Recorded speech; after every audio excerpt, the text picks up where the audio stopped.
Pilhas de processos aguardando decisão, audiências a perder de vista. No atribulado mundo da justiça, em que levar trabalho para casa faz parte da rotina, como fica a formação cultural dos juízes?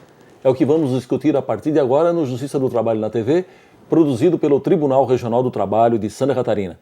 Está conosco o juiz do trabalho Narbal Antônio de Mendonça Filete, diretor de Formação e Cultura da Associação Nacional dos Magistrados da Justiça do Trabalho, a ANAMATRA.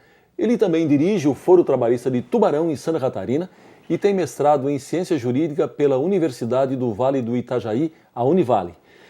Juiz Narbal, é uma satisfação tê-lo conosco, depois de cerca de 2 anos da última vez. Eu começo perguntando sobre o relatório Justiça em Números do Conselho Nacional de Justiça, que foi divulgado no segundo semestre do ano passado. Esse relatório, ele apontou que o juiz do trabalho no Brasil ele está sobrecarregado. Cada um deles, segundo o relatório, julga em média 3.200 processos por ano. Como arranjar tempo para qualificação, para participar de eventos culturais com todo esse volume de trabalho? Primeiramente, Wanderlei, eu queria agradecer novamente o convite de estar aqui e dizer que a questão de formação do juiz hoje é uma das questões mais importantes da magistratura. O juiz tem uma carga de trabalho enorme, como colocado nesse relatório, mas de qualquer forma não se aceita mais um juiz tecnicista, aquele que se dizia há alguns séculos que o juiz era a boca da lei. O juiz deve se antenar com os fatos da sociedade, o juiz não está numa redoma de vidro, o juiz tem que participar da sociedade. E isso leva ao quê? Mesmo com uma carga de trabalho que tem, a buscar formação cultural, uma formação técnica também, mas também uma formação cultural. O juiz é obrigado hoje, pelas disposições legais e pelas resoluções do CNJ, inclusive para efeito de promoção de juiz substituto para juiz titular ou de juiz titular para juiz do tribunal, a fazer os cursos de aperfeiçoamento. Nós temos que encontrar tempo, não tem outra solução. Tá certo. O que mudou no processo de formação dos juízes a partir do momento em que começaram a ser criadas as escolas judiciais, especialmente a partir de 2004? As escolas judiciais foram criadas oficialmente a partir da Emenda 45, da Emenda Constitucional 45, de dezembro de 2004.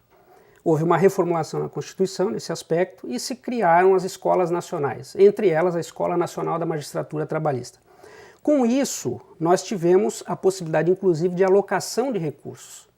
Então, ficou mais fácil engendrar essas situações de formação do juiz, porque antes o que nós tínhamos eram algumas situações pontuais no país, de algumas escolas, às vezes das próprias associações regionais, que faziam cursos com os juízes. A gente fez aqui em Santa Catarina vários cursos pela nossa associação regional, vários cursos técnicos, cursos sobre conciliação, sobre a psicologia no depoimento. Mas com a Emenda 45, então nós tivemos a oficialização dessas escolas. Bem, não sei se o senhor concorda comigo, mas as escolas judiciais, pelo menos no meu entendimento, se tornaram hoje a principal fonte de qualificação dos magistrados, não é mesmo? Quais matérias, na sua opinião, que não poderiam faltar nos módulos de estudos das escolas judiciais? Olha, em fevereiro de 2011 foi criado pelo CNJ um programa nacional de formação de juízes e servidores do judiciário, Juízes do judiciário, servidores do judiciário. Esse plano prevê, inclusive, uma grade mínima desses cursos, em que prevê cursos de matérias técnicas e de matérias de formação humanista, cultural, complementar. Então, nesses cursos das escolas, tanto das escolas regionais quanto das escolas nacionais, não podemos ter a falta de matérias técnicas.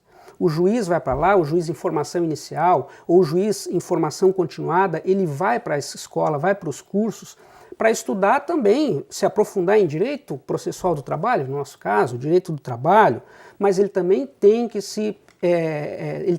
estudar, também tem que voltar a estudar a psicologia, a filosofia, a sociologia, principalmente o juiz do trabalho, que lida com essas questões, os atores sociais com que o juiz lida são aqueles afetos ao trabalho, basicamente afetos ao trabalho. Então é importante, nós não podemos deixar sempre que houver um curso de ter essas matérias. No Tribunal Regional do Trabalho da 12ª Região tivemos um ciclo de palestras em que se estudou globalização e sociologia. Então não podemos deixar as matérias técnicas, as disciplinas técnicas, mas temos que ter aquelas disciplinas de formação humanista e cultural. Bem, juiz Narbal, me chamou a atenção o teor do pronunciamento do ministro Aires Brito, justamente na abertura do Congresso da ANAMATRA, realizado em Lisboa, no mês de março, em que ele se reporta aos operadores do direito, especialmente os juízes, dando a entender que a mentalidade deles não estaria à altura da própria Constituição Federal. Eu gostaria que o senhor comentasse um pouco essa manifestação dele e, entre outras frases, inclusive frases que foram dignas até de registro pela mídia na abertura desse congresso. O Congresso da ANAMATRA o Congresso Internacional da ANAMATRA se realiza a cada 2 anos. Então, cada gestão da ANAMATRA realiza um congresso internacional. O nosso interesse nesses congressos internacionais não é viajar para o exterior. É também viajar para o exterior, mas fazer com que haja um entrosamento entre as áreas e as instituições de direito do Brasil e de outros países. Nesse caso que colocas com Portugal, cujo sistema é muito parecido com o brasileiro. O ministro Aires Brito é um ministro que honra o Supremo Tribunal Federal e que disse, mais ou menos, a frase mais ou menos dita por ele é a seguinte, que os profissionais do direito hoje não dignificam a Constituição, não são dignos da Constituição. É porque talvez o ministro entenda que os juízes, principalmente os juízes, ainda tenham um olhar muito técnico, muito tecnicista em relação à Constituição, quando na verdade é justamente a questão da formação do juiz nas áreas de humanismo, nas áreas de cultura, para que o juiz não fique atrelado só à letra da lei. A lei diz muito mais do que ela quer dizer. Ela tem que ser interpretada no contexto social e no contexto de tempo em que ela está sendo aplicada. Então talvez o ministro tenha tido essa ação, esse verbo de trazer os juízes, de fazer uma reflexão aos juízes para que interpretem as leis, principalmente em consonância com a Constituição. E a nossa Constituição, eu sou sempre muito otimista, é uma das melhores constituições do mundo. Juiz Narbal, nós precisamos chamar um rápido intervalo, nós voltamos em seguida, só um instante.